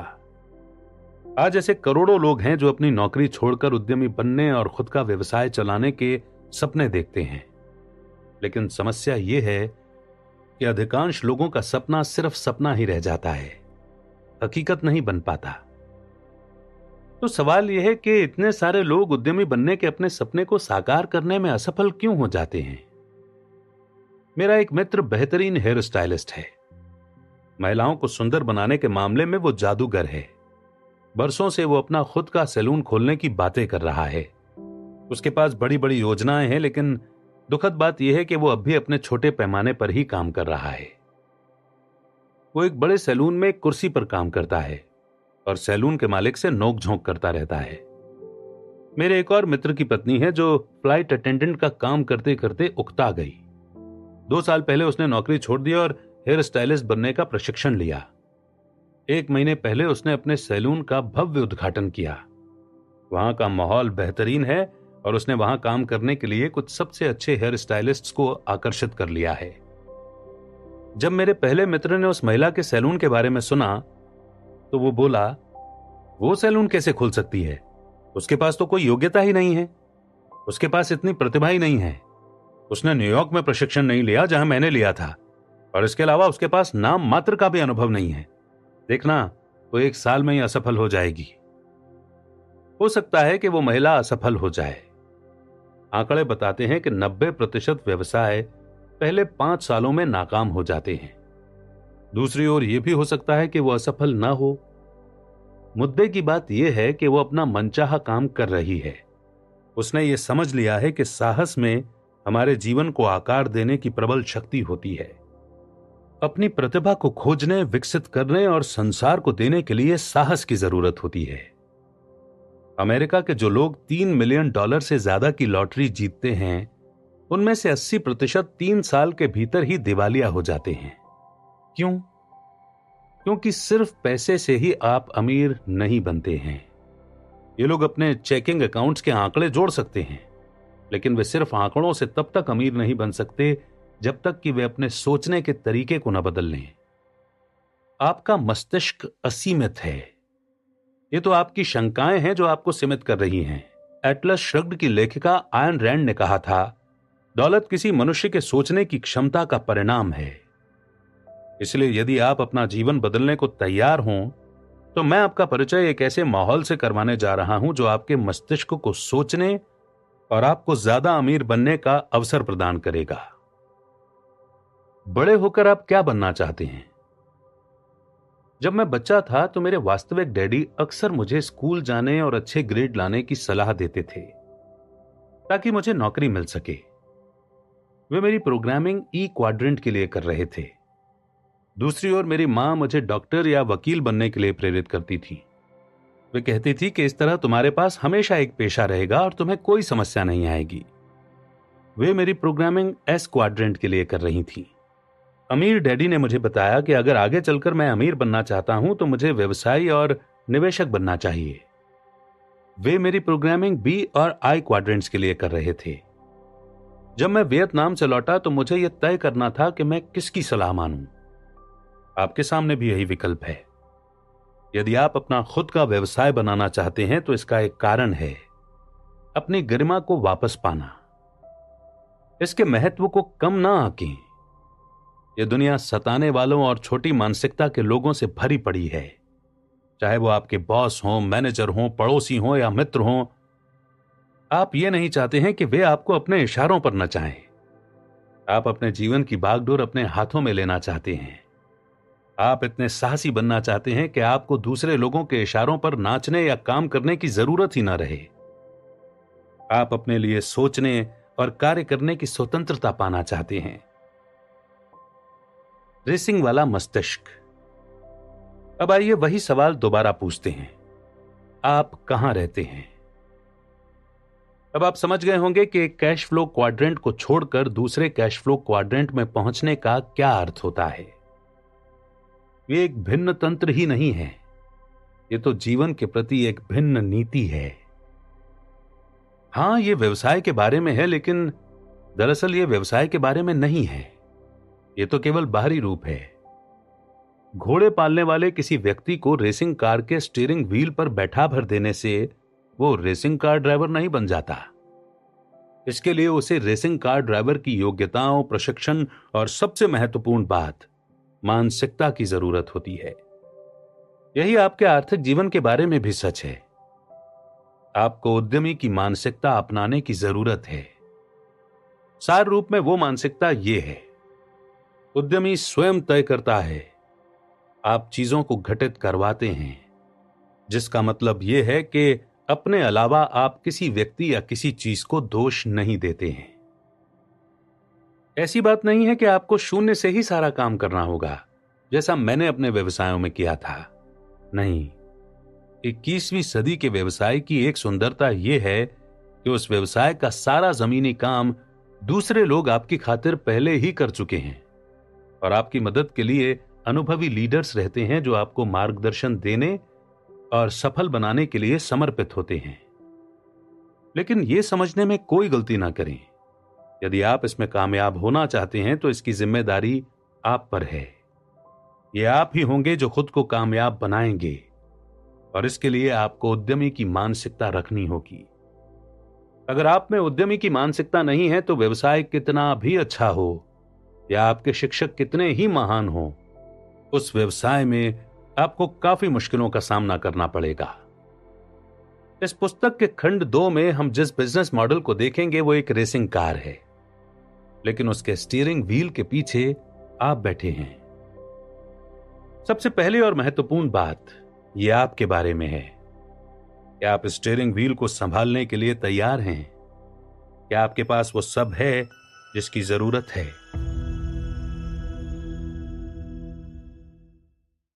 ये बागडोर थामने का समय है। सन 1985 की बात है कि मैं और मेरी पत्नी किम बेघर थे। हम बेरोजगार थे और बचत के नाम पे हमारे पास नाम मात्र का पैसा था। हमारे क्रेडिट कार्ड्स की सीमा खत्म हो चुकी थी और हम एक पुरानी भूरी टोयोटा में रहते थे, जिसकी झुकने वाली सीट्स हमारे लिए बिस्तर का काम करती थी। कार में सोने के एक सप्ताह बाद यह कठोर वास्तविकता हमें चुभने लगी कि हम कौन थे, क्या कर रहे थे और किस दिशा में जा रहे थे। जब एक दिन एक मित्र को हमारी दुर्दशा का पता चला तो उसने हमें अपने बेसमेंट में एक कमरा दे दिया। जब मित्रों और परिवार वालों को हमारी हालत के बारे में बताया गया तो उनका पहला सवाल हमेशा यही होता था, तुम लोग कोई नौकरी क्यों नहीं कर लेते? पहले पहल हमने कोशिश की, लेकिन हमारे शुभ चिंतकों को अपने तर्क समझाने में हमें काफी मुश्किलें आईं। जब आप किसी ऐसे व्यक्ति से बात कर रहे हो जो नौकरी को महत्व देता हो, तो उसे यह समझाना मुश्किल होता है कि आप नौकरी क्यों नहीं करना चाहते। हम कभी कभार यहां वहां काम करके कुछ डॉलर कमा लेते थे, लेकिन हम वे काम सिर्फ इसलिए करते थे ताकि हमारे पेट में भोजन रहे और हमारे घर यानी हमारी कार में गैस रहे। मुझे स्वीकार करना होगा कि गहरे व्यक्तिगत संचय के पलों में तनख्वाह वाली सुरक्षित नौकरी का विचार बहुत आकर्षक लग रहा था, लेकिन चूंकि हम लोग नौकरी की सुरक्षा तलाश नहीं कर रहे थे, इसीलिए हम लगे रहे और आर्थिक खाई की कगार पर हम एक एक दिन करके जीते रहे। हम जानते थे कि हम जब चाहेंगे हमें एक सुरक्षित और ऊंची तनख्वाह वाली नौकरी मिल सकती है। हम दोनों ही कॉलेज की पढ़ाई पूरी कर चुके थे। हम में नौकरी की अच्छी योग्यताएं थीं और हमारी कार्यनीति ठोस थी, लेकिन हम नौकरी की सुरक्षा नहीं चाहते थे। हम तो आर्थिक स्वतंत्रता चाहते थे। 1989 तक हम मिलियनेयर बन गए। मैं अक्सर लोगों को कहते सुनता हूं कि पैसे बनाने के लिए पैसों की जरूरत होती है। यह सरासर बकवास है। बेघर से मिलियनेयर बनने की हमारी यात्रा में 4 वर्ष का समय लगा था। तथा इसके बाद असली आर्थिक स्वतंत्रता तक पहुंचने में हमें 5 साल और लगे। लेकिन इसमें पैसों की जरूरत नहीं पड़ी। जब हमने शुरुआत की थी तो हमारे पास जरा भी पैसा नहीं था। वास्तव में हम कर्ज में थे और रास्ते में किसी ने भी हमें कुछ नहीं दिया। इसमें अच्छी औपचारिक शिक्षा की जरूरत भी नहीं पड़ती। कॉलेज की शिक्षा पारंपरिक पेशों के लिए महत्वपूर्ण है, लेकिन दौलतमंद बनने की इच्छा रखने वाले लोगों के लिए नहीं है। अगर पैसा बनाने में पैसों की जरूरत नहीं पड़ती और आर्थिक दृष्टि से स्वतंत्र बनना सीखने में औपचारिक शिक्षा की जरूरत भी नहीं होती है, तो फिर किस चीज की जरूरत होती है? दरअसल इसमें एक सपने की जरूरत होती है, बहुत से संकल्प की जरूरत होती है, फटाफट सीखने की इच्छा की जरूरत होती है, और इस बात की समझ की भी जरूरत होती है कि आप कैश फ्लो क्वाड्रेंट के किस खंड में रहकर काम कर रहे हैं। कड़ी मेहनत से आप अमीर नहीं बनेंगे। हमारी संस्कृति में एक अजीब सा विचार है जो कहता है कि यदि आप सचमुच कड़ी मेहनत करेंगे तो सब कुछ ठीक रहेगा। बकवास। दुखद बात यह है कि ज्यादातर लोगों की ब्रेन वॉशिंग करके उन्हें यकीन दिला दिया गया है। हालांकि इसके विरोध में ढेर सारे प्रमाण हम सभी के आसपास भरे पड़े हैं। कौन से प्रमाण? बस अपने चारों ओर नजर डालें। क्या आप किसी ऐसे व्यक्ति को जानते हैं जो जीवन भर सचमुच कड़ी मेहनत करता है, लेकिन इसके बावजूद अंत में उसका जीवन गरीबी रेखा के अपमान और हताशा से बस थोड़ा सा ऊपर या थोड़ा सा नीचे रह जाता है? जाहिर है आप जानते हैं, हम सभी जानते हैं। संसार ऐसे लोगों से भरा पड़ा है जो कड़ी मेहनत करते हैं, लेकिन इसके बावजूद निश्चित रूप से उनकी हालत ठीक नहीं है। और शायद सबसे बुरा हिस्सा यह है कि इनमें से कई दुर्भाग्यशाली लोग इस नतीजे पर पहुंच जाते हैं कि उनकी गलती या व्यक्तिगत अक्षमता के कारण ही ऐसा हुआ। उन्होंने सभी सही चीजें की, ठीक है, लेकिन इसके बावजूद अगर वे कामयाब नहीं हुए तो इसका मतलब शायद यह है कि उन्होंने पर्याप्त कड़ी मेहनत नहीं की या उन्हें किस्मत ने अवसर ही नहीं दिए। शायद वे सफलता के लिए बने ही नहीं थे। बकवास। समस्या यह है कि कड़ी मेहनत का मिथक सिर्फ यही है, एक मिथक, एक भ्रम। देखिए, मुझे गलत न समझें। मैं ये नहीं कह रहा हूं कि दौलत बनाने और आर्थिक स्वतंत्रता पाने में कड़ी मेहनत नहीं लगती है। लगती है, और बहुत ज्यादा लगती है। मुझे उम्मीद है कि आप इतने नादान नहीं हैं कि उन मूर्खों की बातों पर यकीन कर लें जो आपसे कहते हैं कि वे आपको दौलत पाने का ऐसा तरीका बता सकते हैं जो आसान है, तुरंत कामयाब हो जाता है या उसमें जरा भी मेहनत नहीं लगती। क्योंकि यदि आप इतने नादान हैं तो मैं एक ऐसे पुल के बारे में जानता हूं जिसे आप सचमुच सस्ते में खरीद सकते हैं, और सब प्राइम मॉर्टगेज या क्रेडिट डिफॉल्ट स्वैप्स का पूरा तंत्र आपके लिए बिल्कुल सही हो सकता है। नहीं, इसमें कड़ी मेहनत की जरूरत होती है। असल सवाल यह है कि आप किस काम में कड़ी मेहनत करते हैं। मुझे लगता है कि आप कह रहे होंगे कि किस काम में? जाहिर है, पैसा बनाने में। लेकिन इतनी जल्दबाजी ना करें, क्योंकि हमारी सांस्कृतिक सोच की इस दुखद भूल के पीछे यह कठोर सच्चाई छिपी है। पैसे बनाने में कड़ी मेहनत करने से दौलत कभी नहीं बन पाएगी। जो लोग आमदनी के लिए काम करते हैं वे बहुत मेहनत करते हैं, लेकिन उन पर ज्यादा कर लगता चला जाता है। पैसे बनाने में कड़ी मेहनत करने के बारे में भूल जाएं। इससे तो सिर्फ यह होगा कि आप उसे खर्च कर देंगे और इसके बाद आपको दोबारा कड़ी मेहनत करनी होगी। आप ये पूछ सकते हैं, ठीक है, तो मैं क्या करूं? आप नियंत्रण अपने हाथों में लें। किस चीज का नियंत्रण? देखिए, चाहे आप कितनी ही कड़ी कोशिश कर लें, आप जीवन की ज्यादातर चीजों को नियंत्रित नहीं कर सकते। आप बाजार को नियंत्रित नहीं कर सकते, आप कर्मचारियों को नियंत्रित नहीं कर सकते, आप अर्थव्यवस्था को नियंत्रित नहीं कर सकते, तो फिर आप किसे नियंत्रित कर सकते हैं? दरअसल आप अपनी आमदनी के स्रोत को नियंत्रित कर सकते हैं। समस्या, व्यवसाय खड़ा करना ही वो तरीका है जिससे अधिकांश बहुत अमीर लोग अमीर बने हैं। बिल गेट्स ने माइक्रोसॉफ्ट की स्थापना की। माइकल डेल ने अपनी डॉर्मेट्री के कमरे में डेल कंप्यूटर्स की स्थापना की। बहरहाल बी क्वाड्रेंट में सचमुच जीने वालों की संख्या ऐतिहासिक दृष्टि से बहुत बहुत कम रही है। सच्ची दौलत उत्पन्न करने के लिए यह क्वाड्रेंट सबसे अच्छी जगह है, लेकिन इसमें प्रवेश करने के लिए कुछ अवरोधों को पार करना होता है, जिनकी वजह से अधिकांश लोग बाहर ही रह जाते हैं। एक बात तो यह है कि अधिकांश लोगों के पास उतना पैसा नहीं होता जिसकी जरूरत उन्हें अपना खुद का व्यवसाय शुरू करने के लिए होती है। आज की तारीख में अपना व्यवसाय शुरू करने में औसतन $5 मिलियन का खर्च आता है। दूसरी बात यह है कि शून्य से व्यवसाय खड़ा करना अमीर बनने के सबसे जोखिम भरे तरीकों में से एक है। लगभग 90% व्यवसाय पहले 5 वर्षों में ही असफल हो जाते हैं।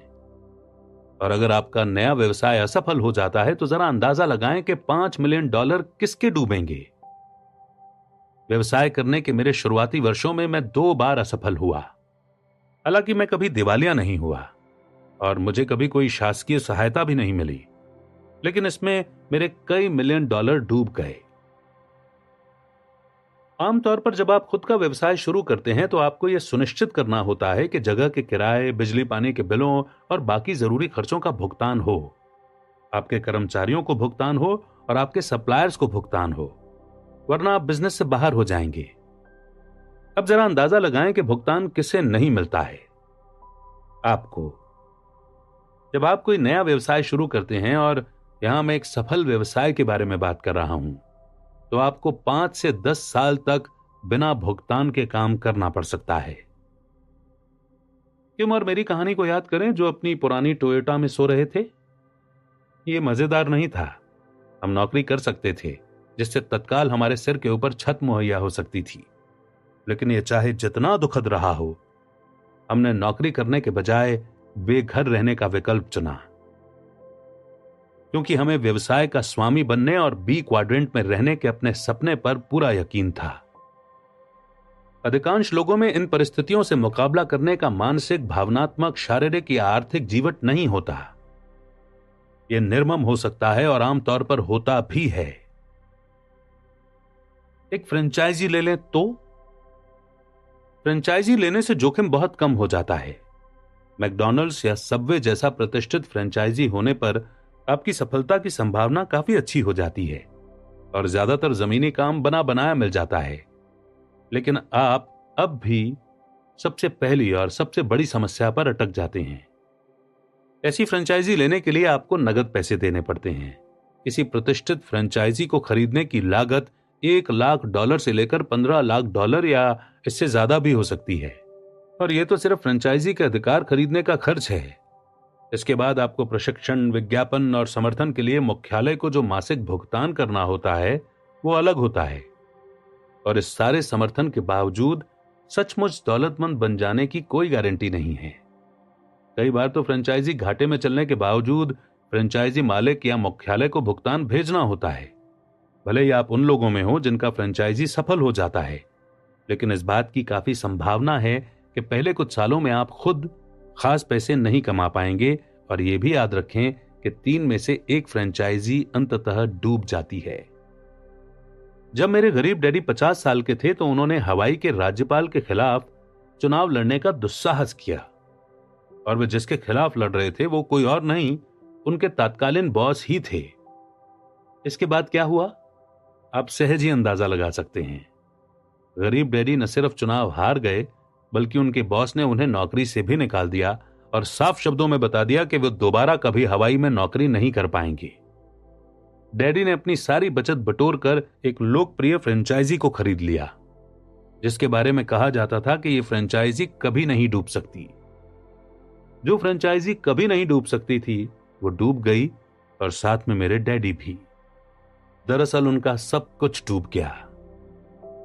सिद्धांततः फ्रेंचाइजी का विचार बेहतरीन है, लेकिन वास्तव में यह एक जुआ है, और यह एक ऐसा जुआ है जिसमें आपको टेबल पर पहुंचने और खेलने का अवसर पाने के लिए बहुत भारी कीमत चुकानी पड़ती है। निष्क्रिय आमदनी की शक्ति। क्या आपने कभी पानी के उन स्प्रिंग वाले नलों का उपयोग किया है जो कुछ सार्वजनिक रेस्ट रूम्स में पानी बचाने के लिए लगाए जाते हैं? जब आप पानी चालू करते हैं तो आपको बटन दबाए रखना पड़ता है, क्योंकि बटन छोड़ते ही पानी भी बंद हो जाता है। अधिकांश लोगों की आमदनी का स्रोत उसी नल जैसा होता है। आपके पास थोड़ा पैसा बहकर आता है, और जैसे ही आप काम करना छोड़ते हैं ये बंद हो जाता है। इस तरह आप आर्थिक दृष्टि से कभी स्वतंत्र नहीं हो सकते। आपको तो पैसे का ऐसा नल चाहिए जिसे आप एक बार चालू करने के बाद खुला छोड़ दें और फिर ये अपने आप चलता रहे। ये आज, कल और अगले सप्ताह आमदनी पाने के बारे में ही नहीं है। ये तो अनंत काल तक अपनी आमदनी सुरक्षित करने के बारे में है।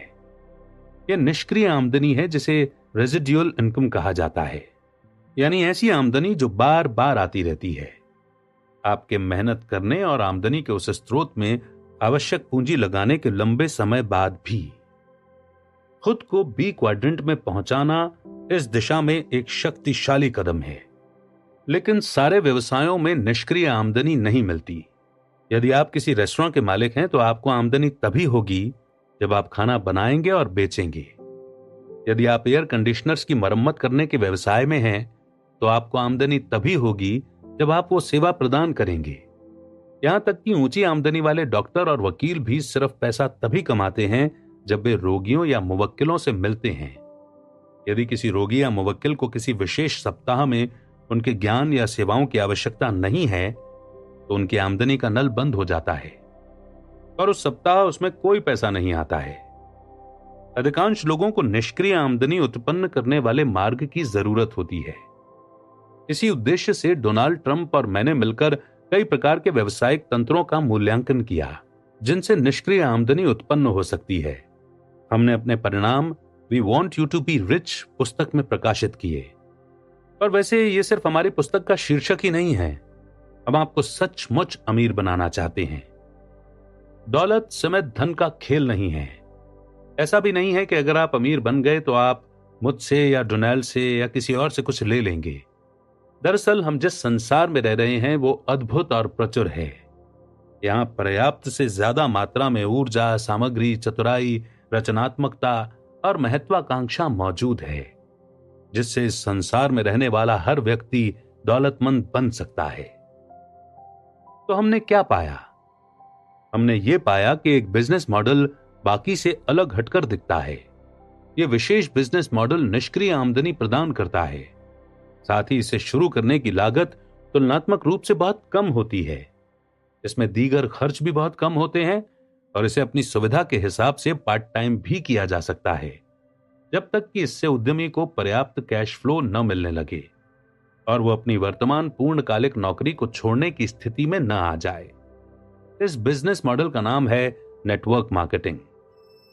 बाकी की पुस्तक इसी के बारे में है। एक व्यवसाय, दौलत बनाने वाली 8 संपत्तियां। 8 कारण जिनकी बदौलत नेटवर्क मार्केटिंग आपके भविष्य को सुरक्षित बना सकती है। व्यवसाय में मेरे वर्ष। शुरुआत में ही मैं स्थिति को पूरी तरह से स्पष्ट कर देना चाहता हूं। मैं वास्तव में नेटवर्क मार्केटिंग व्यवसाय में कभी नहीं रहा हूं। मैं किसी नेटवर्क मार्केटिंग कंपनी का मालिक या डिस्ट्रीब्यूटर नहीं हूं। किसी नेटवर्क मार्केटिंग कंपनी से मुझे कोई आर्थिक लाभ नहीं होता और न ही मैं किसी विशेष कंपनी का प्रचार प्रसार करता हूं। लेकिन मैं बरसों से इस पूरे व्यवसाय का प्रबल समर्थन करता आ रहा हूं और मैं इस अध्याय में आपको इसका कारण बताना चाहता हूं। 1975 में मेरा नेटवर्क मार्केटिंग से पहला संपर्क हुआ जब एक मित्र ने मुझे एक नए व्यावसायिक अवसर की प्रस्तुति में आमंत्रित किया। क्योंकि मुझे व्यावसायिक और निवेश अवसरों की जांच करते रहने की आदत है, इसलिए मैं जाने के लिए राजी हो गया। हालांकि मुझे ये बात थोड़ी अजीब लगी कि वो व्यावसायिक बैठक किसी ऑफिस के बजाय किसी के घर पर हो रही थी। मैंने 3 घंटे तक प्रस्तुति में बताई गई बातें सुनी। उसने नौकरी करने के बजाय खुद का व्यवसाय खड़ा करने का महत्व अच्छी तरह बताया।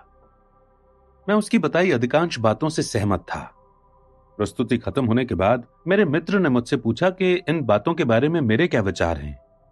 मैंने जवाब दिया, ये रोचक है लेकिन मेरे काम का नहीं है। मैं पहले अपने व्यवसाय को खड़ा करने की प्रक्रिया में पूरी तरह से सक्रिय था, तो फिर दूसरे लोगों के साथ व्यवसाय खड़ा करने की क्या जरूरत थी? और इसके अलावा यह नेटवर्क मार्केटिंग का व्यवसाय था। मुझे दरअसल जरा भी पता नहीं है कि इसका क्या मतलब है, लेकिन मैंने सोचा कि मैं इसका मतलब जानता हूं और मुझे यकीन था कि इससे मुझे कोई फायदा नहीं होगा। मैंने अपने 2 मित्रों के साथ मिलकर जो स्पोर्ट्स वॉलेट बिजनेस शुरू किया था, वो मेरी पहली नेटवर्क मार्केटिंग मीटिंग के बाद जल्दी कामयाब हो गया था। मेरी 2 साल की कड़ी मेहनत रंग लाने लगी। मेरे दोनों पार्टनर्स और मुझ पर सफलता, शोहरत और दौलत की बारिश होने लगी। हमने कसम खाई थी कि हम में से प्रत्येक 30 साल की उम्र तक मिलियनेयर बन जाएगा, और अपनी कड़ी मेहनत तथा त्याग की बदौलत हम अपने लक्ष्य तक पहुंच गए। यह 1970 के दशक की बात थी, जब $1 मिलियन सचमुच बड़ी रकम होती थी। हमारी कंपनी और प्रोडक्ट्स के बारे में सर्फर, रनर्स वर्ल्ड तथा जेंटलमैन्स क्वार्टरली जैसी पत्रिकाओं में लेख प्रकाशित हुए। हम खेलों के सामान की दुनिया में नई धमाकेदार चीजें लाए थे और उस प्रोडक्ट की मांग पूरी दुनिया में होने लगी। हम पूरी तरह सफल हो चुके थे। इसके बाद मैंने नेटवर्क मार्केटिंग के बारे में एक बार भी नहीं सोचा, कम से कम अगले दशक तक नहीं। मस्तिष्क का खुलना। बाद के वर्षों में मेरा दिमाग खुलने लगा। मेरा जो वॉलेट व्यवसाय अविश्वसनीय रूप से सफल हुआ था, वो चंद सालों बाद डूब गया। ये काफी विनम्र बनाने वाला अनुभव था और बहुत सकारात्मक भी, क्योंकि इसकी बदौलत मैंने अपने आसपास के संसार को ज्यादा गौर से देखा तथा सवाल पूछे। मेरे अमीर डैडी ने मुझे जो बातें सिखाई थीं, वे ज्यादा गहराई से मेरे दिल में उतरने लगी और मेरा दृष्टिकोण व्यापक होने लगा। मुझे दूसरा सफल व्यवसाय बनाने में ज्यादा समय नहीं लगा, फिर एक और, लेकिन उस पहले व्यवसाय के विपरीत इनमें से कोई भी नहीं डूबा, बल्कि लगातार सफल होते रहे। उन वर्षों के दौरान मेरे मन में खुद अमीर बनने का विचार बहुत प्रबल था, लेकिन इसके साथ ही मैं अमीर बनने में दूसरों की मदद करने के विचार से भी आकर्षित हुआ। मुझे एहसास हुआ कि हालांकि व्यक्तिगत सफलता से संतोष मिलता है, लेकिन जब आप सफल होने में दूसरों की मदद करते हैं तो कहीं ज्यादा संतोष मिलता है। अगले 15 वर्षों तक मैं नेटवर्क मार्केटिंग के बारे में नकारात्मक बातें सुनता रहा, ज्यादातर मामलों में अपनी जान पहचान के लोगों से। आखिरकार मैंने खुद इस व्यवसाय की पड़ताल करने का निर्णय लिया। 1990 के दशक की शुरुआत में बिल नामक एक मित्र से मेरी मुलाकात हुई, जो रिटायर्ड मल्टी मिलियनेयर था। हम बातचीत करने लगे और मुझे यह आश्चर्यजनक तथ्य पता चला कि वो नेटवर्क मार्केटिंग के व्यवसाय से जुड़ा हुआ था। बिल बहुत ही तीक्ष्ण बुद्धि और बेहद व्यवहारिक इंसान है। मैं जानता था कि उसने कुछ समय पहले ही $1 अरब से अधिक के कमर्शियल रियल एस्टेट प्रोजेक्ट्स पूरे किए थे। मैंने उससे पूछा कि आखिर वो नेटवर्क मार्केटिंग से क्यों जुड़ा, उसे इसकी क्या जरूरत थी। उसने बताया, बरसों से लोग मुझे रियल एस्टेट में निवेश करने की सलाह मांग रहे हैं। वे जानना चाहते हैं कि क्या वे मेरे साथ निवेश कर सकते हैं। देखिए, वे ऐसा नहीं कर सकते, क्योंकि उनमें से अधिकांश के पास 50,000 या $1,00,000 नहीं होते, जो मेरे स्तर के रियल एस्टेट निवेशों के लिए जरूरी होते हैं। वास्तव में उनमें से कई के पास तो बिल्कुल पैसा नहीं होता। कुछ तो दिवालियेपन के सिर्फ 2 तनख्वाह दूर होते हैं। इसीलिए वो उन सस्ते बिना डाउन पेमेंट वाले सौदों की तलाश करते हैं, जो अक्सर बहुत बुरे निवेश होते हैं। नेटवर्क मार्केटिंग के जरिए मैं वास्तव में उतना पैसा बनाने में लोगों की मदद कर सकता हूं, जिससे वे रियल एस्टेट में गंभीर निवेश कर सकते हैं। मैं जितने ज्यादा लोगों की मदद करता हूं, मेरे पास उतने ही ज्यादा निवेशक होते हैं। उसने आगे कहा, इसके अलावा मुझे दरअसल ऐसे लोगों के साथ काम करना बहुत अच्छा लगता है, जिनमें सीखने और विकास करने की भूख होती है। दूसरी ओर उन लोगों के साथ काम करना बड़ा बोझिल होता है, जो सोचते हैं कि वे पहले से सब कुछ जानते हैं, जैसा मेरे रियल एस्टेट सौदों में अक्सर होता रहता है। नेटवर्क मार्केटिंग में मैं जिन लोगों के साथ काम करता हूं, वे नए विचारों को लेकर वाकई रोमांचित होते हैं। बिल के साथ कुछ मिनट बातचीत करने के बाद मुझे हवाई अड्डे भागना पड़ा। बहरहाल अगले कुछ महीनों तक हमारा संवाद बराबर चलता रहा और इसके साथ ही नेटवर्क मार्केटिंग तथा इसके लाभों के प्रति मेरा सम्मान भी बढ़ता चला गया। 1994 में मैंने इस उद्योग पर गंभीर शोध करना शुरू किया। मुझे जिस भी प्रस्तुति की जानकारी मिलती थी, मैं उसमें चला जाता था और वहां कही जाने वाली हर बात को गौर से सुनता था। मैंने कई कंपनियों के साहित्य का अध्ययन किया, उनके ट्रैक रिकॉर्ड्स पर नजर डाली, गहराई में जाकर उनकी पड़ताल की। मैंने ये सारी जांच पड़ताल उसी तरह की जिस तरह मैं निवेश के लिए किसी व्यवसायिक उपक्रम का अध्ययन करता हूं। यदि जांच पड़ताल के बाद मुझे कंपनी जम जाती थी, तो मैं उससे जुड़ जाता था, ताकि मैं उसके बारे में अंदरूनी जानकारी हासिल कर सकूं और ये जान सकूं कि अनुभव अंदर से कैसा रहता है। अंततः इन कंपनियों के कुछ लीडर्स से मेरी मुलाकात होने लगी। मुझे ये जानकर हैरानी हुई कि व्यवसाय के दौरान मैं जिन लोगों से मिला था वे उनमें सबसे बुद्धिमान, दयालु, नैतिक, आध्यात्मिक और पेशेवर लोगों में से एक थे। एक बार मैं जब अपने पूर्वाग्रहों से उबर गया और नेटवर्क मार्केटिंग के लोगों से मिलने के बाद उनका सम्मान करने लगा तथा उनसे जुड़ने लगा, तो मुझे इस उद्योग का हृदय मिल गया और मुझे जो मिला उससे मैं आश्चर्यचकित रह गया। जब 1975 में पहली अवसर बैठक में मुझे नेटवर्क मार्केटिंग की अवधारणा की जानकारी मिली थी, तब मेरा दिमाग इसके विचार के प्रति कसकर बंद हो गया था। अब लगभग 20 साल बाद मेरा दृष्टिकोण पूरी तरह से बदल गया था। लोग कई बार मुझसे पूछते हैं, आप खुद नेटवर्क मार्केटिंग के माध्यम से अमीर नहीं बने हैं, फिर भी आप दूसरे लोगों को इसके जरिए दौलत बनाने की सलाह क्यों देते हैं? देखिए, क्योंकि मैंने अपनी दौलत नेटवर्क मार्केटिंग के जरिए नहीं बनाई है, इसलिए मैं इस उद्योग के बारे में निष्पक्ष हो सकता हूं। मैं बाहरी व्यक्ति के रूप में इस व्यवसाय की कद्र करने लगा और यह तब हुआ जब मैं पहले ही अपनी दौलत बना चुका था और आर्थिक दृष्टि से स्वतंत्र हो चुका था। वैसे अगर मुझे आज दोबारा शून्य से सब कुछ शुरू करना पड़े तो पुरानी शैली का व्यवसाय खड़ा करने के बजाय मैं नेटवर्क मार्केटिंग व्यवसाय शुरू करना चाहूंगा। तो नेटवर्क मार्केटिंग आखिर क्या है? मैंने कहा था कि मैं दरअसल कभी भी प्रतिभागी के रूप में नेटवर्क मार्केटिंग से जुड़ा नहीं रहा, लेकिन मैं एक ऐसे शख्स को जानता हूं जो काफी समय से जुड़ा हुआ है और मैंने उन्हें अपने ज्ञान का लाभ देने के लिए आमंत्रित किया है। मेरे मित्र जॉन फ्लेमिंग ने जीवन में आर्किटेक्ट के रूप में शुरुआत की थी। एक बार तो उन्होंने प्रख्यात आर्किटेक्ट माइस वेंडर रोहे के लिए भी काम किया था। इस वजह से भी मैं नेटवर्क मार्केटिंग के प्रति उनकी नीति की कद्र करता हूं। खास बात यह है कि इस व्यवसाय में भी उन्होंने व्यवहारिक संरचना और उपयोगी निर्माण का वही जोश दिखाया। दूसरे शब्दों में वे ऐसे तंत्र बनाने को महत्व देते हैं जो लंबे समय तक कायम रहें। जॉन के पास नेटवर्क मार्केटिंग का लगभग 40 वर्ष का अनुभव है, जिसकी बदौलत वे इन पन्नों में हमें लाभान्वित करेंगे। उन्होंने अपनी खुद की कंपनी बनाई और चलाई। वे बहुत सी कंपनियों में कई एग्जीक्यूटिव पदों पर रह चुके हैं, जिनमें एक बहुत बड़ी और सम्मानित कंपनी शामिल है। इसमें वे 15 वर्षों तक रीजनल वाइस प्रेसिडेंट रहे और फिर बिक्री रणनीति, प्रशिक्षण तथा विकास के वाइस प्रेसिडेंट भी रहे। वे उद्योग के विभिन्न ट्रेड समूहों में सक्रिय रहे हैं। 1997 में डायरेक्ट सेलिंग एजुकेशन फाउंडेशन ने जॉन को अपने सर्वोच्च सम्मान सर्कल ऑफ ऑनर अवार्ड से नवाजा। आज जॉन डायरेक्ट सेलिंग न्यूज के प्रकाशक और प्रमुख संपादक के रूप में कार्यरत हैं, जो डायरेक्ट सेलिंग और नेटवर्क मार्केटिंग एग्जीक्यूटिव्स की सेवा करने वाला एक प्रतिष्ठित ट्रेड प्रकाशन है। तो रॉबर्ट जॉन से पूछते हैं, जॉन, उन पाठकों के लिए जिन्हें शायद पहले से न पता हो, आप ये बताएं कि नेटवर्क मार्केटिंग आखिर है क्या और इसे कौन सी चीज चलाती है? रॉबर्ट, नेटवर्क मार्केटिंग पिछली सदी के मध्य से विभिन्न रूपों में हमारे बीच में रही है। इसका बुनियादी विचार सरल भी है और बेहतरीन भी। प्रोडक्ट्स या सेवाओं के प्रचार के लिए तमाम पेशेवर संस्थाओं और मार्केटिंग चैनल्स पर ढेर सारा पैसा खर्च करने के बजाय क्यों ना उन्हीं लोगों को भुगतान किया जाए जो उन प्रोडक्ट से सबसे ज्यादा प्रेम करते हैं और दूसरों को उनके बारे में बताते हैं। नेटवर्क मार्केटिंग कंपनी बिल्कुल यही करती है। उसे बिक्री से जितने भी डॉलर मिलते हैं, उनका एक हिस्सा ये स्वतंत्र प्रतिनिधियों को लौटा देती है, जो आमतौर पर उनके प्रोडक्ट्स के सबसे समर्पित और उत्साही उपभोक्ता होते हैं। ओके जॉन, 1 मिनट के लिए मैं इसके विरोधी की भूमिका निभाना चाहूंगा।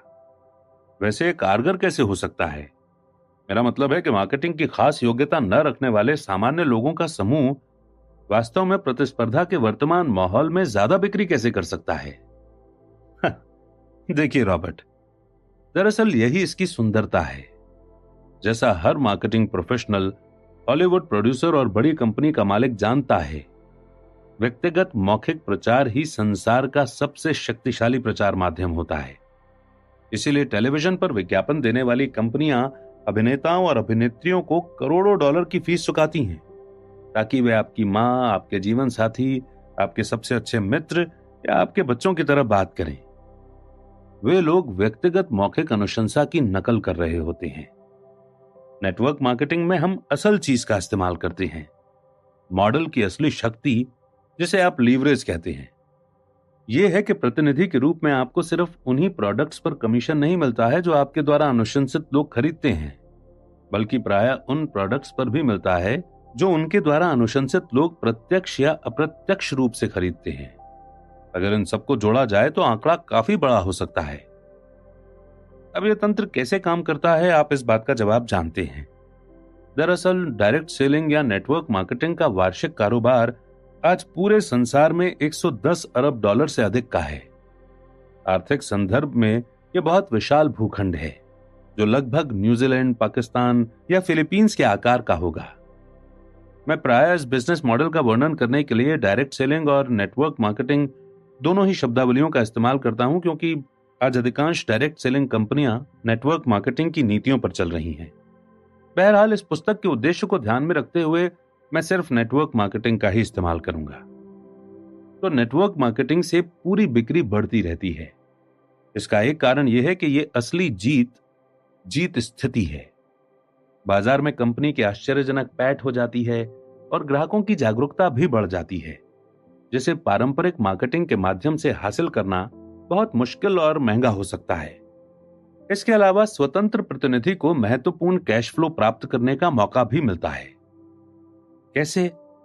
कंपनी की प्रोडक्ट लाइन और या सेवाओं का प्रतिनिधित्व करने वाला महत्वपूर्ण नेटवर्क बनाने के लिए मौखिक प्रचार, आपसी संबंधों की शक्ति का दोहन करके। रॉबर्ट, आपने कहा है कि बी क्वाड्रेंट के व्यवसाय में कम से कम 500 कर्मचारी होते हैं।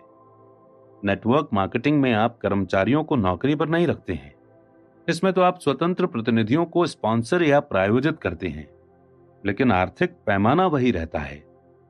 जब आपके स्वतंत्र प्रतिनिधियों का नेटवर्क बढ़कर 300, 400 या 500 व्यक्तियों का हो जाता है, तो आपके पास एक बड़ा संगठन हो जाता है जो काफी अवशिष्ट या रेसिडुअल आमदनी प्रदान करता है।